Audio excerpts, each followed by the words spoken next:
Sebe murenge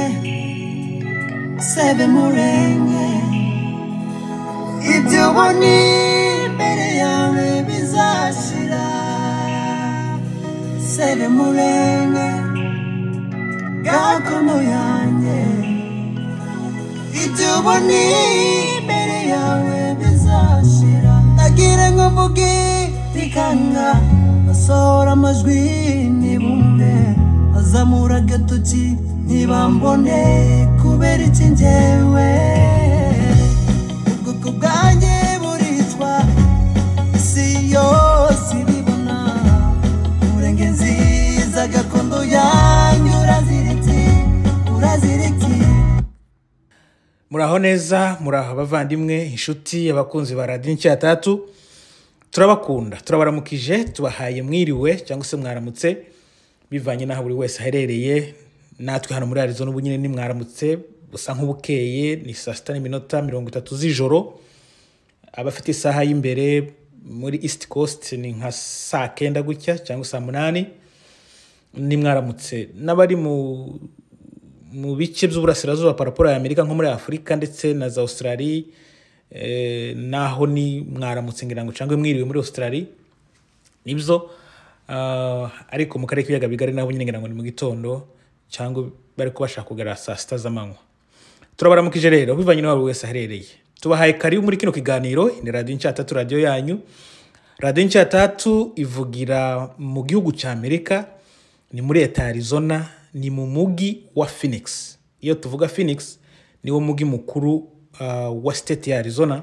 State ya Arizona isa nk'ikubiye muri uwo mugi ni munini cyane ni indego umujyi usashe hasi ukikijwe n'imisozi y'ubutayu ku mpande ariko icyo kiyaya cyo munsi y'umusozi ni kiyaya kinini cyane kiba mwizuba ryinshi ndetse ryanatangiye icyo kiyaya rero ni Phoenix ni umujyi mwiza urambitse ufite imihanda icyoye nka kwa kundi twitaga ngo ni ikaye y'imirongo itambitse n'indi ihagaze bita ngo ni ikaye yihesabu niko twahitaga iwacu kera ngo ikaye yihesabu niko imihanda ya Phoenix icyapse abazi Bujumbura neza nka kujya kwibujumbura mu bwiza cyangwa za Nyakabiga niko Phoenix imeze rero aho niho Incatatu iri kuvugira uyu munsi rero ni iminsi 23 ukwezi n'ukwezi kwa gatanu umwaka ni 2024 amasaha twavuze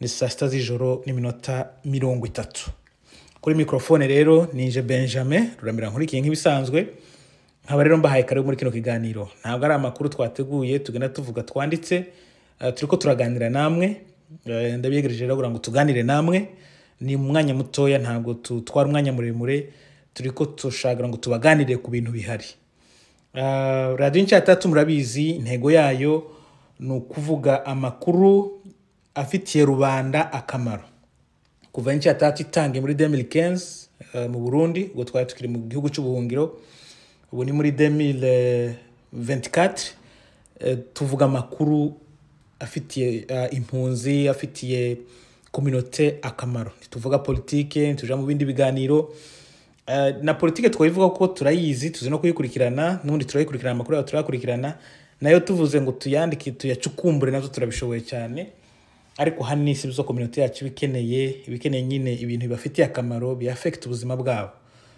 cyane cyane hano muri Amerika abantu twafashe icyo gihe cyo mu buhunzi tubafasha kuri Ncatatu twaraje duhurukana hano muri Amerika baza batazi icyongereza badashobora kunaviga ibinyamakuru n'amateleviziyo ngo bashobore kumenya update y'iki gihugu iba ngombwa rero yuko Incatatu n'ubundi ikomeza kubafasha ntabwo tuvuga amakuru buri munsi ariko iyo hagize igisohoka cingira akamaro kuri communauté turakivuga Radio Ncatatu rero ni yanyu ni ya communauté mugomba kuyikunda mugomba kuyishigikira mugomba kuyivuga neza mugomba kuyisangiza abandi mugatanga link rero natwe turabakunda wowe umva Ncatatu waba uri mu wawe waba uri mu modoka waba uryamye waba uri muri salo aho ariho hose wumvira Ncatatu wumve ko tugukunda kandi turi kumwe nawe ukaba utarakora rero kuri subscribe, reba neza ko wakoze aho hantu handitse ngo subscribe akantu gatukura,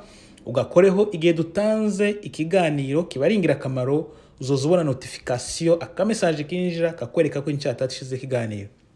Ubundi reka tubibutse yuko Incyatatu ntabwo dukorera ibintu z'ama views cyangwa ngo turahembwa, oya. Urabona ko twe dukorera kuri audio kugira ngo audio izogira ama views si cyo kimwe na video. N'ubu nyine igihe twakoreye n'ubu nyine kubera ko dukora gahoro gahoro titurana bakalifiye na YouTube ngo tuyandikishe tugire bya bindi baza ba applyinga abantu baberekoni na YouTube. Twebwe ntiturana kwiza nayo masaha kubera ko dukorera kuri audio, views si nyinshi, ariko kandi wenda bizonagira ico gihe zogera, ariko atari yo ntego yacu. Kandi ducika intege kuva dutangiye tutarakalifiye na YouTube, ariko dukomeje gukora. Rero akenshi byihutiye abantu bakora ibintu by'ama video cyangwa nyine bafite intego yo kuvuga ngo baronka ama views. Twebwe rero si yo ntego yacu. Intego yacu no kubafasha mwebwe communauté, mwebwe mwumva Radio Incyatatu, twe nimwe muturaje inshinga par rapport y'ama views.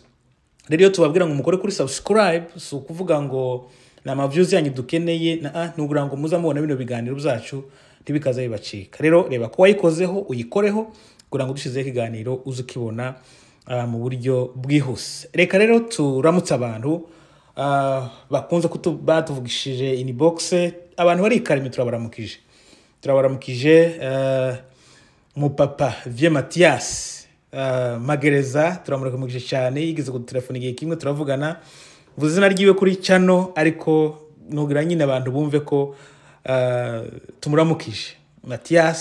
Vieux Mathias papa yaratureze, twarabanye kuva kera nkiri mutoya, yarandeze haba mu kiraro haba mu muhana nkiri mutoya, twarabanye n'umupapa wo mu rugo aranzi. Yero yatuvugishije yumva ko dukora ibintu neza, tukaba tumuramukije cyane. Ukaba ukomeje ko twumva uri Karimi, turakuramukije cyane, n'abandi bari Karimi mwese tukaba tubaramukije. Turaramutsa kandi umuvandimwe ni mushiki wacu uri muri Egypt, yanyandikiye ejo turavugana, mbwira yuko akurikirana Radio Incyatatu, hari bizari kwambaza byerekeye welcome ko avuga ko muri Egypt batwumva, ubwo nawe turamuramukije. Zina ryiwe ndagiye bagende bari Diane, ngira ngo ndamuramukije Diane uri Egypt, uri kuranyumva. Incyatatu rero iri kumwe namwe aho muri Egypt. Ubufasha bwose wakenera hari ubwo twavuganye none tugomba kugufasha, genda ukomeze ubikore, hanyuma nakuturana ngo dukomeze dufashe bene wacu. Mwese aho muherereye rero nabo ntavuze turabaramukije. Ubundi no gufashanya dukomeje kubasaba ko mukomeza kugira urukundo, kuko ni Imana ubwayo ni rukundo. Rero Imana itugaragarira muri twebwe kubera urukundo rwayo tuyikunda nuko dukunda bagenzi bacu. Nta yandi mategeko akomeye ku Mana, nuko tuyikunda, asigaye tugakunda n'abavandimwe nkuko twikunda. Nubwo bigoye gukunda umuntu nkuko wikunda, ariko kameme no gukunda abavandimwe, gukunda inshuti zacu, gukunda abo turi kumwe, gukunda abo tubana.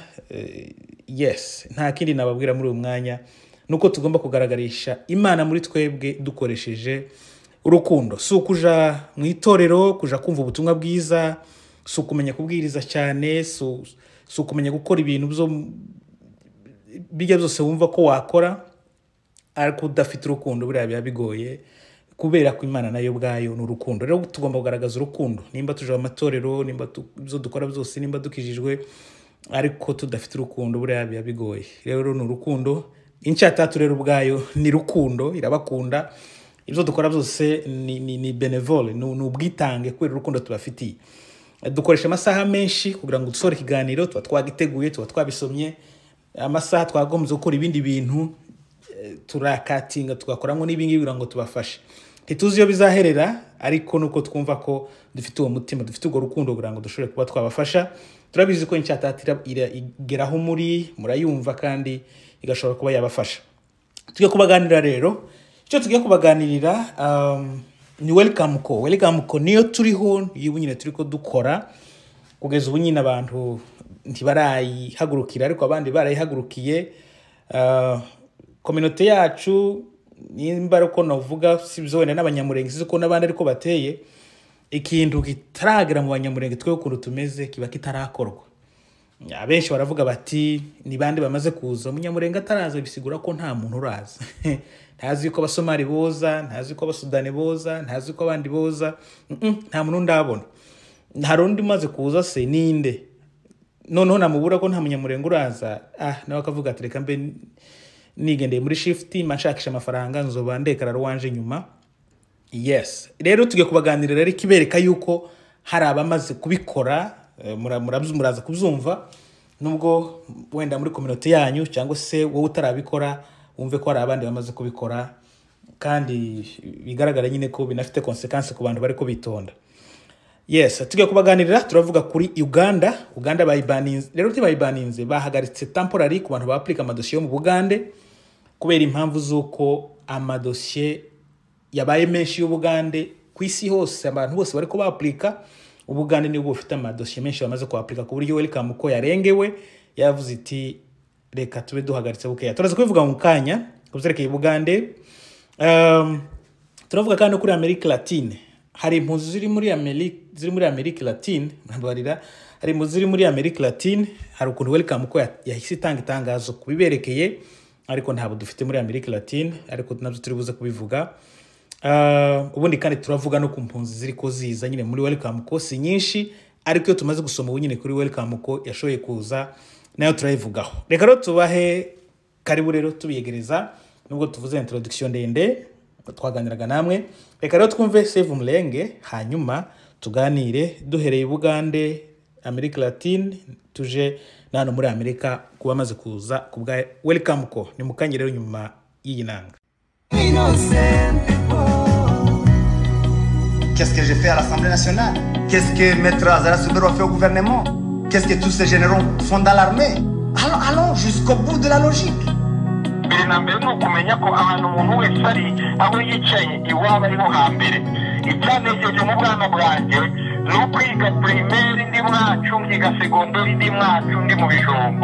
Nous sommes fiers d'être Congolais, de Tutsi Congolais. Save Mulenge, FP, stop killing the innocent people. Ni karibu rero, ni karibu muri kiganiro. Reka rero kiganiro cyacu tugihere i Bugande. Twari ko dukora amadosiye, twari ko dufasha abantu ku madosiye Bugande. Habaye ejo nta kibazo cyari gihari, rero ni hirya ejo. Habaye hirya ejo twari ko tuyakora nk'ibisanzwe nta kibazo cyari gihari. Bon, turastapinga nyine tukirindira ama information amwe ko ashobora kuza. Ntibyakunze ko ama information za vuba. Nyuma rero ejo duse kandi gusubiraho. Rero ntarasubiraho umuntu arambwira ati nariko nkora dossier Bugande none ntibiko bikunda basa nkaho bavuze ko batari ko bakira dossier z'Ubugande. Ndamubwira nti rero amakuru ntayonzi. Zoba byiza rero yuko naje no verifya hari dossier Bugande ndiko nkora. Dossier Bugande nariko nkora uri bwumva iki kiganiro arahita amenya kuko twabiganiriyeho, arahita amenya nyine ko ari we ndi kuvuga. Hanyuma rero ndamubwira nti reka ndi buza kuverifya ntacyo no kubwira ko naje sindi connecta ngo ndebe kuri computer nimba koko ariko bimeze umenye impamvu. Ubwo harageze ara information rero ndinze wa muntu arazinyoherereza ndi connecta rero ngiye kureba ko komeza aho dossier yari igeze. Hanyuma ngiye kureba nsanga banditse message y'umutuku yuko batagira ko bakira amadosiye y'Ubugande uhereye uwo mwanya. Ni naho nyine niho bari bakicandika message kuko mbere ntayo bari banditse. Ntitwigeze tumenya ikibazo cyabaye cyari cyo.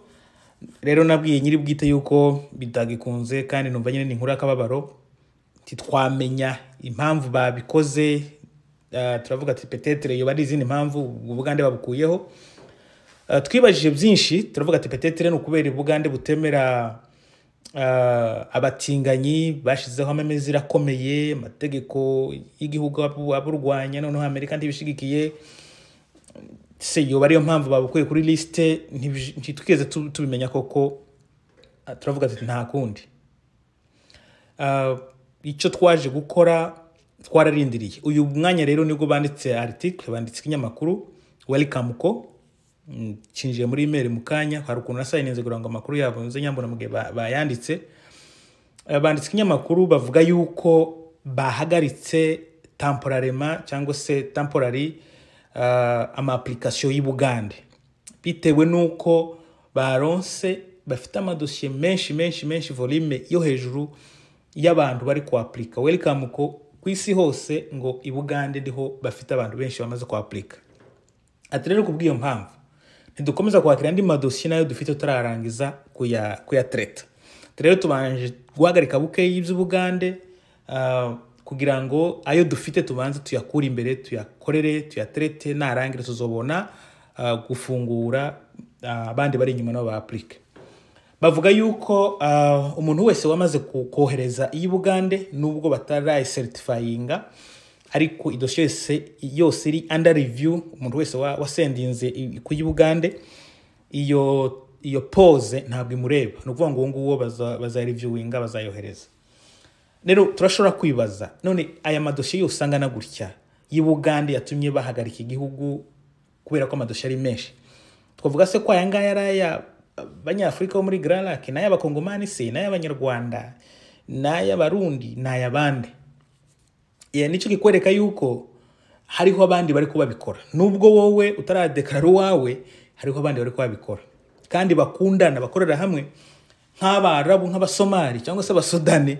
Ni benshi muri kiriya gihugu bumva gusa kandi nk'Abasomali bo bari impliqué muri Amerika, bari update amakuru abayazi, banafite n'ubuyobozi, bafite inshuti zabo, harabakora mu myanya yo hejuru mu butegetsi, urumva amakuru baramenya bagahita babwirana.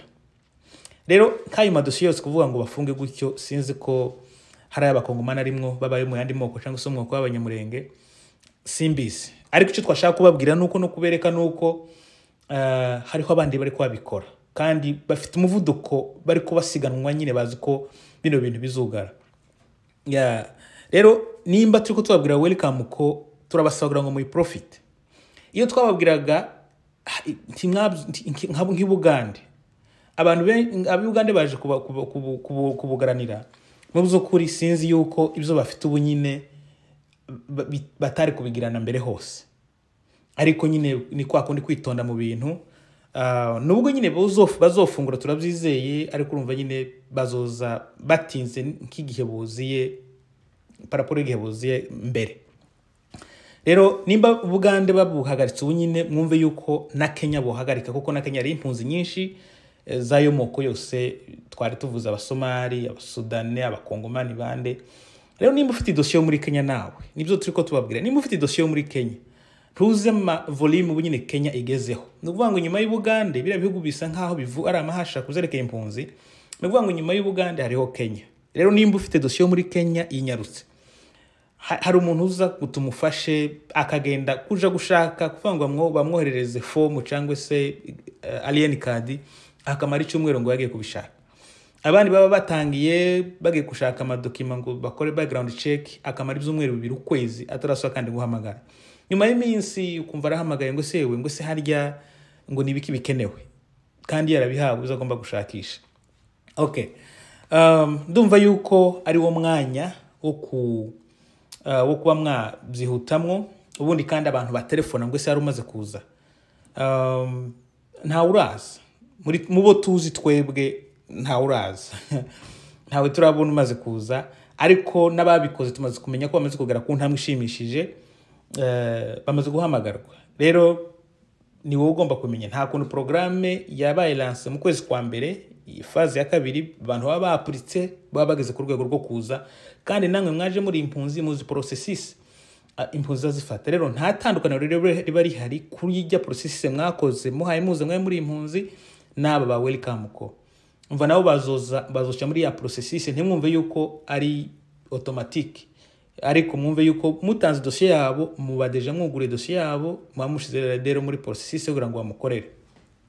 Rero kugera hano kuza bizonafata n'umwaka, bizofata amezi, ariko nuko mugomba kubikora. Rero nimba ufite kudekarara umuntu wawe wibiryamisha, ejo utazobigira impamvu ngo urabona ngo nariko mbikora ngo none ngo babyugaye, cyangwa ugasanga birakubabaje kubera ko utabyihusemo. Nimba uzi ko ufite amafaranga wikomeza kuyabika, none amafaranga ntaza abikwa kubera yohura n'urubanza, genda uyabike kuri ya konti nyine yo kubaziganyiriza nimba ari ya eglise cyangwa se nimba ari yindi, ariko abo bantu mu by'ukuri mu bakorere.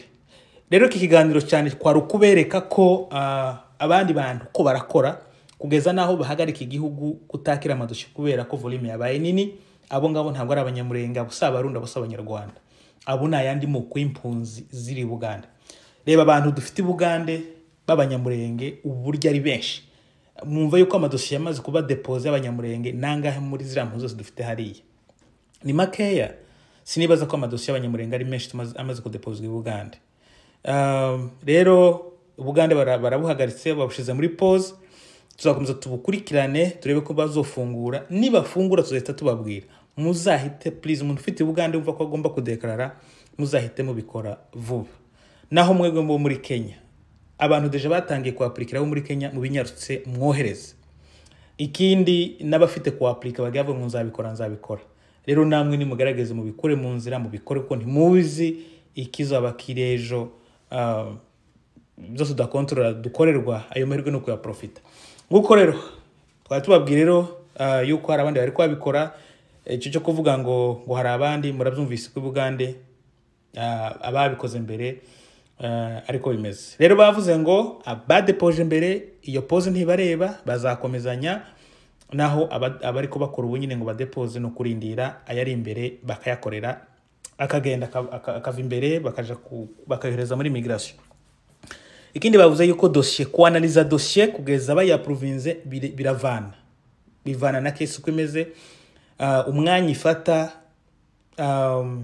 uratandukanye kuri buri dossier, bivana rero na dossier konti imeze. Nivyo rero ni mpere ko nibutsa ngira n'abantu nyine bamaze kohereza nubwo bataraba certified. Murumva rero yuko amadossier ari menshi kandi bivana nuko dossier yawe imeze kugira ngo bayanalyze bayi reviewing basabe ama information yabo i Nairobi. Ibintu byose bikurikirana n'ukuntu impunzi bazingana nyinshi. Murumva rero ko bifata umwanya. Niyo mpamvu mugomba kurinda mukihangana, apana kuvuga ngo twayohereje ngo se bigeze hehe.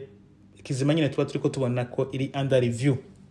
Nibyo rero ubundi kugira ngo dossier ya welcome ko ibe certified bayemeze ica mu ntambwe nka 5. Intambwe ya mbere iba draft, imaze kuyohereza iba draft, ntushobora kuyeditinga ariko biri muri draft. Intambwe ya kabiri irindira amasinyatire abarya abantu batanu ko bayisinya. Intambwe ya gatatu nibwo rero bereka ko iba yamvoye ibagezeho. Intambwe ya kane ija under review, igeze muri under review iraparika kugira ngo bayi reviewing iramara umwanya kabisa. Yava muri under review rero ikaba certified. Ubu bibona ni kwa kundi kwa downloading ikintu haba ari utuntu tw'utugingo, akwivuyeho kaba green, akwigezeho kaba bleu. Nibyo rero no kuvuga nimba ari n'uwa kuaplikiye no kuzumubaza igeze kuyihe ntambwe kugira ngo umenye aho dossier igeze. Hari nk'abo turiko turebera tugasanga bari kuri under review, abandi baracyari kuri intambwe zijya zitangira. Rero ivuye kuri under review ihitije rero kuri certified. Igeze kuri certified rero baba yohereje ibigiye muri migration, bivuye muri welcome ko igahita ikubwira ngo aha turarangizanyije andi makuru yose zazo yabariza ku muntu wawe uri kudekarara, nizo kubwira ko bamuhamagaye cyangwa ataramuhamagara. Umuntu watarakubwira icyo bamukoreye na welcome ko ntugomba kuyibaza kubera ko nayo ntabwo igenga migration. Naho iyo dossier ikiri muri welcome ko hagize ikibazo cyoba bazayigusubiza inyuma, bakayigusubiza ukagikosora, bakaguha uburyo bwo gusaba kandi kuja muri dossier kandika. Ubundi kandi iyo ufite ikibazo hariho ama email batanga wandikira welcome ko, ariko bazabatinda gusubiza ariko bazabasubiza.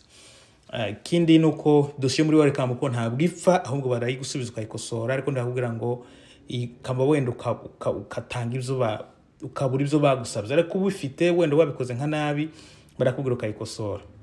Nibyo rero reka rero turuhuke, hanyuma tuje muri America Latine tunavuge n'abamaze na family yamaze gushikana muri Amerika biciye muri welcome ko. Nyuma y'inanga murakoze. Abavandimwe save Murenge, save my home, save Murenge, save my people. Stop killing the innocent people. Save Murenge, save my home, save Murenge, save my nation. Stop killing the innocent people. Reka rero dukomeze kino kiganiro cyacu n'uri tuvuga kuri Welcome Co. Reka tuvuge kuri America Latine. Nimba hari impunzi ngo ziri muri America Latine, Welcome Co nimaze kubivuga, ntazo dufite ariko nyine kugira ngo tubabwire amakuru mu yumva uko bimeze. Bavuze yuko abapurika mbere y'itariki 30 z'ukwezi kwa gatandatu abakora application ya Welcome Co ku mpunzi ziri muri America Latine mbere y'itariki 30 z'ukwezi kwa gatandatu uyu mwaka, bavuze yuko abo ngabo bazagera hano muri Amerika uyu mwaka nyine wa 2024. Reka nsubiremo, Welcome Co yanditse iravuga ngo ku mpunzi ziri muri America Latine. Ni ukuvuga ngo America Latine ni Amerika y'Amajepfo, ibi bihugu nyine by'epfo aho abantu bacu bakaza baca bahaye baza hano. Bavuze yuko impunzi ziri hariya zifite kugera hano muri Amerika uyu mwaka nyine nimba babapurikiye mbere y'itariki 30 z'ukwezi kwa gatandatu. Murabyumva rero, izo barazinyarukiriza nimba uko bavuga igispanish simbizi. Reka rero tubabwire mukore kuri subscribe kugira ngo ibiganiro bize bigera mu buryo bwihuse. Nibyo, reka rero inkuru yacu tuyirangirize muri Maryland bakiriye famille y'abanyaretreya n'abazungu bihuje bo bagiye bakora amakampanye n'amasensibilisation mu makartie hose kugira ngo bihuze ari batanu bakiriye iyo miryango. Rero hariho famille yaje ivuye muri Eritrea yari impunzi, yo yari iri nyine bayikorera Welcome Co. Iyo famille iraza iri muri Maryland. Nariko mbisoma ubunyine umuntu wese uzovuga ngo se arabaza baza, urumva iyo famille yaraje. Ejo we nababwiye indi famille yaje y'umukongomani iri muri Indiana, ariko abo ngabo murumva yuko nabo muri phase ya mbere, inahi phase ya kabiri nta uraza, ariko ni Welcome Co. Rero abantu bagira amashaka ngo se hari umaze kuza, murumva rero ko baza amashaka agenda abashiri gusa nta mwene wanyura haza, ariko abandi baraza. Nibyo rero, reka rero tubashimire mwebwe tubanye muri kiganiro, ubundi tubabwira nyine ko tuzakomeza tubashakira aya makuru ya Welcome Co kugira ngo tubasensibilize bene wacu, mukomeze mu bakorere kuko niyo mahirwe dufite ubunyine afite kuba yazana abantu benshi. Amafaranga aragoye nibyo, ariko abafite ababo umuntu wawe, nimba mufite umuntu muri Afrika muvukana cyangwa mu family muri hano, murashobora muzi kuri kwihuza mugacanga ayo mafaranga. Ariko harane makuru nakandagiye ya Refugee Point. Refugee Point ni ONG yo muri Kenya nayo zifasha impunzi. Iyo nayo hari umuntu wabimbwiye anyerekana document nayo nzo yatohoza tuzobaza abantu muri Kenya, avuga yuko hari ukuntu bafasha abantu nabo bari hano badekarara abantu babo. Ariko nabonye ari ni degree ya mbere, ni hagati y'umugabo n'umugore, umugabo udekarara umugore udekarara umugabo, umwana udekarara nyina, umwana udekarara umuzehe udekarara umwana. Nayo marelation gusa, ariko basaba yuko mwuzuza form ya migration kudekarara abo bantu, mwamara mukayihereza kuri email ya Refugee Point, noneho iyo ikanabarihira ama fees, ngira ngo niyitwara muri immigration noneho akaba ariyo ikora deal cyangwa se igakora lobbying kugira ngo abo bantu nyine bihutishwe nk'impunzi. Paraporo ko wo dekarara warangiza ukayishira muri immigration ubwawo, noneho Refugee Point akaba ari ibikora. N'umuntu wabimbajije sinari mbizi, anyereka document ya Refugee Point nyine ivuye muri Kenya bamuhaye kugira ngo abikore gatoke ndayibona nimba ari kwaplikana gufasha kwaplika iyo form ya migration, ariko kituyohereza muri migration ngira ngo no kuhita tuyiprintinga tukayisikana ikaja muri Refugee Point muri Kenya, noneho akaba ari babibyohereza muri migration, akaba ari banariha n'amafizi yose. Ngira ngo bihita biborohera nyine gufasha abo bantu kugira ngo bahite baza nko muri cadre y'abarefugee. Ariko urumva yuko mbere nyuma yo gukora iyo application Refugee Point ite gusaba andi madokima, nabyo nabonye atari ibintu byoroshe, agaragaza nyine ko uri umwana cyangwa se uri umugore uri umugabo cyangwa se uri umubyeyi w'umwana, donc hari izindi information gusaba ziyongereye kuri ico kintu. Numva rero ayo namakuru dufite kuzabaza muri Kenya ko nyine bikorwa gutyo. Nuwo kumva kino kiganiro aza ayo makuru muzotwandikira muri comment yuko bikorwa kugira ngo tuzobashakishe tube twabavugisha kugira ngo muzatubwire tuyabwire community yacu kuko dufite abantu hano muri Amerika bafite ababyeyi muri Kenya bafite abana bafite abubakanye basigaye aho ni amakuru yo bafasha kugira ngo bakoreshe refugee point gusumba gukoresha immigration ko yizitinda ufite umugore w'impunzi muri Kenya ukoresha refugee point numva kwishura nayo mafizi yose. Yes, reka rero tubashimire ako karagace mwari ku makuru nayo tuzashakisha tuyabwire community. Murakoze cyane, Imana ibaheze umugisha kandi mugire ibihe byiza. Bye bye, naho butaha.